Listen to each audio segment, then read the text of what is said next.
Accident entre un physicien et un chimiste. Le juge a disparu.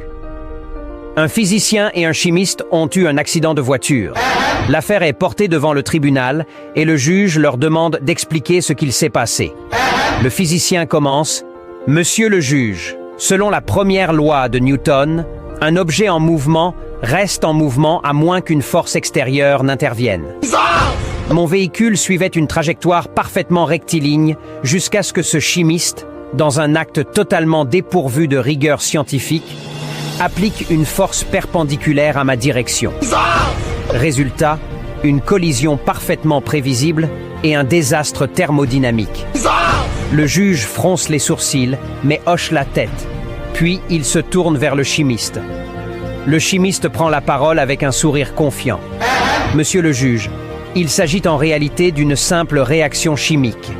Mon véhicule, riche en hydrocarbures, a subi une réaction brutale avec l'oxyde de fer de la voiture du physicien.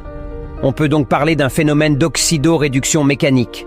D'ailleurs, si nous analysons la dispersion des particules, nous pouvons conclure que le juge lève la main pour l'arrêter, ferme les yeux et prend une grande inspiration. Puis, sans dire un mot, il se lève, ajuste sa robe et quitte la salle en silence.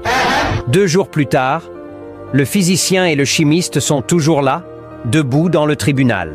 L'un griffonne des équations sur un bout de papier, l'autre fait des expériences avec un verre d'eau et du sel. Le physicien soupire.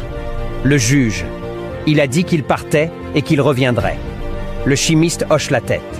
Oui, mais on commence à soupçonner qu'il a subi une évaporation spontanée. Peut-être une désintégration moléculaire. Finalement, une voix retentit du fond de la salle. Je suis parti étudier la philosophie. Une question.